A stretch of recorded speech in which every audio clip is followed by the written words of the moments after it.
E aí pessoal, beleza? Rodrigo Bibo do site e podcast bibotalk.com. Vamos ao nosso terceiro encontro do GP do B, o grupo pequeno do Bibotalk, em que eu estou preparando esse material aqui para você usar nos seus encontros semanais aí.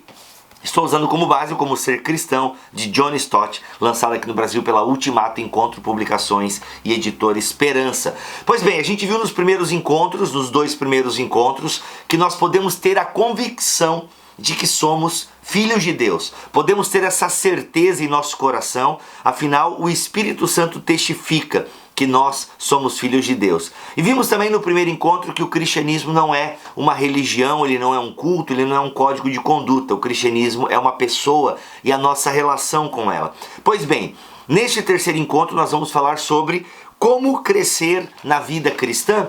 Lembrando que esse texto que eu escrevo a partir do livro do Stott, ele está disponível aqui na descrição do vídeo, para lhe ajudar aí a preparar o seu estudo para o grupo pequeno, ok? Pois bem, gente, quanto mais eu me relaciono em amor com uma pessoa, mais parecida com ela eu fico. Mais parecido com ela eu fico. Ou seja, é inevitável que num relacionamento de amor eu acabe pegando hábitos, jeitos, costumes, modos de pensar da outra pessoa. E com Deus não é diferente. É por isso que o cristianismo é um relacionamento com uma pessoa.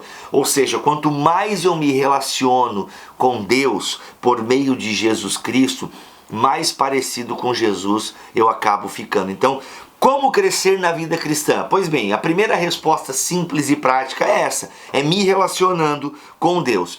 O Stott aqui usa duas metáforas, né? Como que o meu relacionamento com Deus é possível?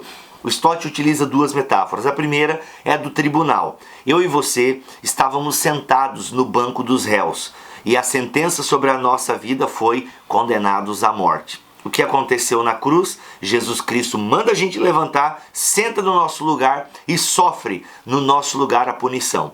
Isso significa que a morte de Jesus, grosso modo, significa isso. Não livrando você do inferno ou do colo do capeta, mas está livrando você da ira do Pai. Isso significa propiciação, ou seja, esse ato de aplacar a ira da divindade. E o que Jesus faz é justamente isso. Ele paga a nossa dívida. Nós somos justificados. Então, estamos no tribunal, fomos condenados, mas ele toma o nosso lugar na condenação. E aí Stott muda, né? Ou seja, a partir dessa justificação a gente pode se relacionar com Deus, mas também por quê? Saímos agora do tribunal, vamos para a maternidade. A Bíblia fala que a gente nasceu de novo. É necessário nascer de novo. E quando a gente fala em nascer de novo, se nós pensarmos que o período de nascimento de uma criança, se comparado a todo o histórico da sua vida até se tornar um homem adulto e maduro, né, um ser humano adulto e maduro, é pequeno, né? É pequeno se você olhar para o período, para 9 meses e o período de trabalho de parto. Ainda que eu sei que tem trabalhos de parto que duram 18 horas e parecem uma eternidade, eu sei disso. Mas se a gente for comparar ao período de maturidade daquela pessoa, o tempo do nascimento ele é relativamente curto. Ou seja, a justificação e o novo nascimento acontecem praticamente no mesmo momento. Justificação e regeneração acontecem simultaneamente, quando a pessoa se abre para Deus. Lembra que o Stott faz a analogia do abrir a porta? Então, a partir do momento que a pessoa abre a porta para Deus, ela recebe essa palavra, ela começa a ser transformada, ela nasce de novo.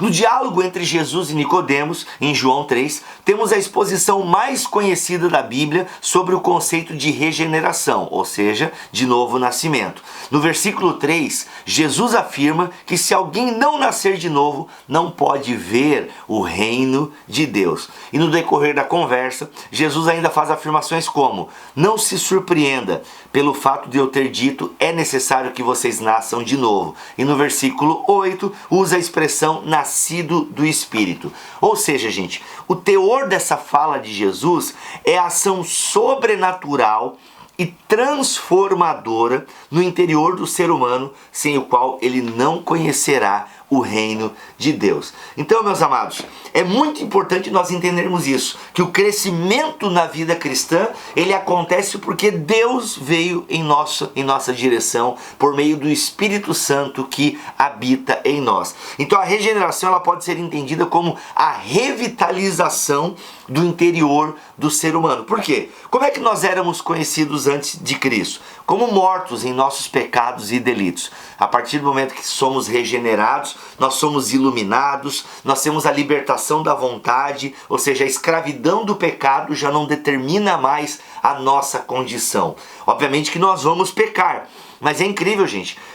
Posso falar por mim, que depois que eu abri a porta para Jesus, por assim dizer, alguns pecados que eu cometia, que eram bem rotineiros da minha vida, eu passei a não fazê-los mais. Por quê? Porque eu tinha consciência de que agora eu era uma nova criatura, eu nasci de novo, eu pertencia a Deus. Mas, Bibo, você deixou de pecar desde que se converteu? Não, eu me converti, ou fui convertido em 99, vai fazer 20 anos que estou caminhando na fé. Mas essa caminhada na fé é marcada por tropeços, é marcada por quedas, mas ela é marcada acima de tudo pela graça abundante de Deus na minha vida, é marcado acima de tudo pelo arrependimento, e todas as vezes que eu peco, eu corro para o único que pode me perdoar e me salvar, que é o próprio Deus. Então, eu sou purificado, eu sou puro, eu sou santo. Por quê? Porque Cristo age em mim. O nascimento de um bebê, como eu já falei, ele é um tempo relativamente curto, né, se comparado ao processo de amadurecimento.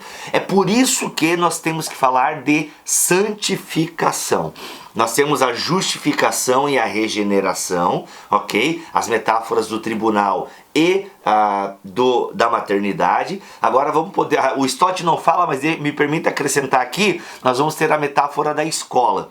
Tá? Então eu acrescento a metáfora do Stott. Se nós temos a metáfora do tribunal, a metáfora da maternidade, para simbolizar a nossa justificação e também o nosso novo nascimento, agora eu utilizo a metáfora da escola, porque o processo de santificação é a escola de Deus para que a gente tenha o nosso caráter transformado. Ou seja, nós precisamos de um tempo para amadurecer. E esse processo, ele vai acontecendo ao longo do nosso relacionamento com Deus. Eu coloquei aqui, nós precisamos crescer então, o Stott coloca em 4 áreas. Primeiro, nós precisamos crescer na fé. Fé é confiança. E em 2 Tessalonicenses 1:3, você pode ler o texto bíblico aqui, Paulo dá a entender que a fé dos tessalonicenses, elas podem crescer, elas podem aumentar. Tá? Como ele diz aqui, irmãos, não podemos deixar de dar graças a Deus por vocês, pois sua fé tem se desenvolvido cada vez mais. Então, quanto mais eu me relaciono com a pessoa de Deus, a minha confiança é exercitada. Quando eu me lanço nas promessas de Deus, quando eu creio na Bíblia Sagrada, a minha fé é fortificada, porque fé é confiança. Fé não é crendice, fé não é superstição. Fé é confiança numa pessoa. Então vamos crescer na fé, vamos crescer no amor. Pois bem, o amor é o vínculo da perfeição.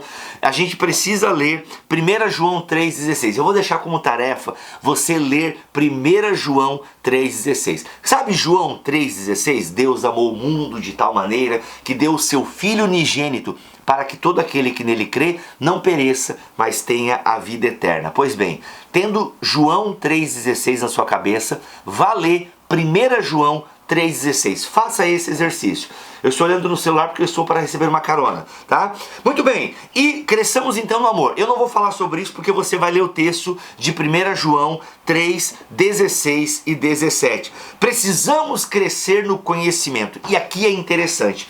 Lembra que eu falei da maternidade e da escola? Pois bem, há uma diferença entre os alunos do primeiro período para os alunos do ensino médio. E olha só como é que Paulo vai tratar a igreja de Corinto, quando ele fala de conhecimento. 1 Coríntios 14:20, tá?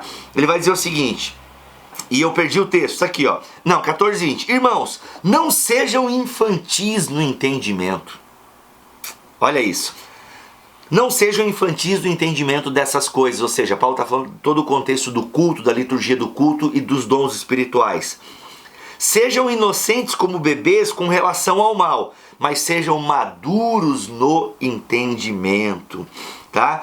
Galera, Paulo vai falar inclusive em 1 Coríntios também, se não me engano, 3, 1 Coríntios 3, se não me falha a memória, versículo 1, que ele não pôde chegar com caldo grosso lá para a igreja de Corinto porque eles eram bebês espirituais.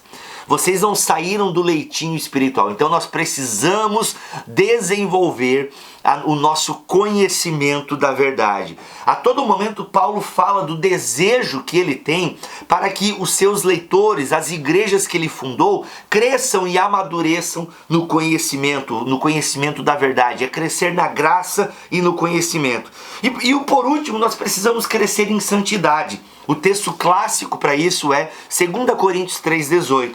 Portanto, todos nós, dos quais o véu foi removido, podemos ver e refletir a glória do Senhor. E o Senhor, que é o Espírito, nos transforma gradativamente à sua imagem gloriosa, deixando-nos cada vez mais parecidos com Ele. Eu li na NVT, que para mim é o que traduz muito bem esse texto de 2 Coríntios 3,18.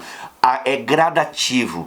Você, a cada dia que passa, que você tem consciência da sua condição, que você tem consciência do que Deus fez por você na cruz, você vai se parecendo, você vai se santificando, ou melhor, você vai sendo santificado. Esse processo da santificação, ele é justamente onde tem a vontade humana e a vontade de Deus se entrelaçando.